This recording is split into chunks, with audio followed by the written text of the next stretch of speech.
சங்கீதம் 41. சிறுமைப்பட்டவன் மேல் சிந்தையுள்ளவன் பாக்கியவான். தீங்கு நாளில் கர்த்தர் அவனை விடுவிப்பார். கர்த்தர் அவனை பாதுகாத்து அவனை உயிரோடே வைப்பார். பூமியில் அவன் பாக்கியவானாயிருப்பான்.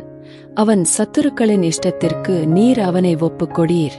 படுக்கையின் மேல் வியாதியாய் கிடக்கிற அவனை கர்த்தர் தாங்குவார்.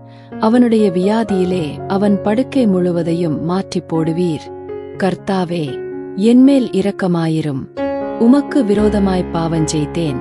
என் ஆத்துமாவை குணமாக்கும் என்று நான் சொன்னேன். அவன் எப்பொழுது சாவான்? அவன் பேர் எப்பொழுது அழியும்? என்று என் சத்துருக்கள் எனக்கு விரோதமாய்ச் சொல்லுகிறார்கள். ஒருவன் என்னை பார்க்க வந்தால் வஞ்சனையாய் பேசுகிறான். அவன் தன் இருதயத்தில் அக்கிரமத்தைச் சேகரித்துக் கொண்டு தெருவிலே போய் அதை தூற்றுகிறான்.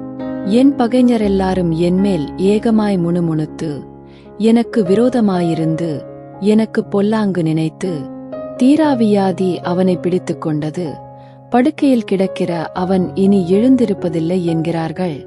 என் பிராண சிநேகிதனும் நான் நம்பினவனும் என் அப்பம் புசித்தவனுமாகிய மனுஷனும் என்மேல் தன் குதிகாலை தூக்கினான். கர்த்தாவே, நீர் எனக்கு இரங்கி நான் அவர்களுக்குச் சரிக்கட்ட என்னை எழுந்திருக்க பண்ணும். என் சத்துரு என்மேல் ஜெயங்கொள்ளாததினால் நீர் என்மேல் பிரியமாயிருக்கிறீரென்று அறிவேன். நீர் என் உத்தமத்திலே என்னைத் தாங்கி என்றென்றைக்கும் உம்முடைய சமூகத்தில் என்னை நிலைநிறுத்துவீர்.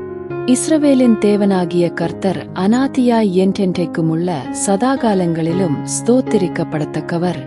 ஆமென், ஆமென்.